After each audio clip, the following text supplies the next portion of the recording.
பணி நிரந்தரம் செய்யக்கூடாது என்று சொல்லுவதுதான் அதிலே சரியான கருத்து. குப்பை அள்ளுகிறவர்களின் பிள்ளைகளே குப்பையை அள்ள முடியுமா? அள்ள வேண்டுமா? தலித்துகளின் பிள்ளைகள் தான் குப்பைகளை அள்ள வேண்டுமா?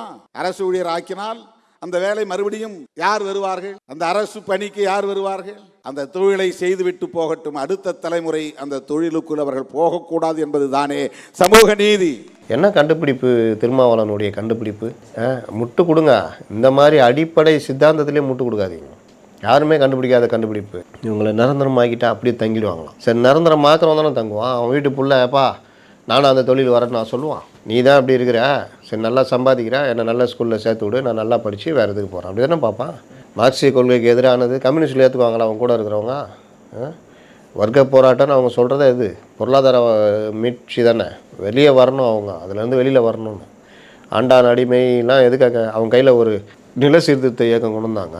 ஆண்டான் அடிமையாக இருக்கவங்க கையில் நிலத்தை கொடு, கூட்டு பண்ணு, விவசாயம் பண்ணு, இல்லை அரசாங்கமே அவனுக்கு உதவி பண்ணு, அவனை ஒரு நிலமுள்ள விவசாயியை மாற்று, அவன் வாழ்க்கையை மேம்பட வையின்னு. இப்போ திருமாவளவன் சொல்கிறது பார்த்தா அவங்க கையில் நிலம் கொடுத்தா அவன் விவசாயியாகவே இருந்துருவான். அதனால் அவன்கிட்ட கொடுக்கூடாது. இவனை ஐடி படிக்க வச்சா, இவன் டாக்டர் படிக்க வச்சா அவன் டாக்டராகவே இருந்துருவான். அதனால் அவனை டாக்டர் படிக்க வைக்கக்கூடாது.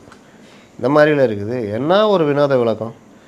அப்போது நீங்கள் பாருங்கள், நிரந்தர பணியாளர்களாக அவர்கள் இருந்திருந்தால் இன்றைக்கி நீங்கள் ராம்கேயில் மாற்றிட்டு அவங்கள உங்களுக்கு போங்க அங்கே போய் சேர்ந்துங்க, சர்வீஸ்லாம் இது வரலாம் பண்ண சர்வீஸ் கட்டு 23,000 சம்பளம் வாங்கிங்களா, அங்கே 16,000 தான் போங்க அப்படின்னு துரத்தி விட முடியுமா? அதுதான் திரும்ப ஆதரிக்கிறாரா? அப்போ அப்படியே தொங்கல்லே இருக்கணும், அந்த பதப்பதப்பிலே இருக்கணும், அந்த வாழ்க்கையுடைய நிரந்தரம் இல்லாத ஒரு வாழ்க்கை வாழணும் இந்த மக்கள்.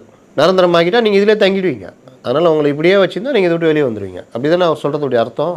எவ்வளோ ஒரு தப்பான பார்வை அது. அந்த பார்வையே சரியில்லைன்றது தான். ஏன்னா நீங்கள் சரியான சித்தாந்தம் கொள்கை இருந்தால் இந்த பார்வையெல்லாம் வராது. ஒரு கட்டத்துக்கு மேலே நம்ம நினைக்கிறது தான் கரெக்டு, நம்ம சொல்கிறது தான் கரெக்ட் நினச்சிட்டு இருப்போம். அம்பேத்கர் விஷயத்தை ஒழுங்காக படிச்சிருந்தா கூட இந்த மாதிரி இது வராது. அதில் PhD வாங்கினார் அவர்.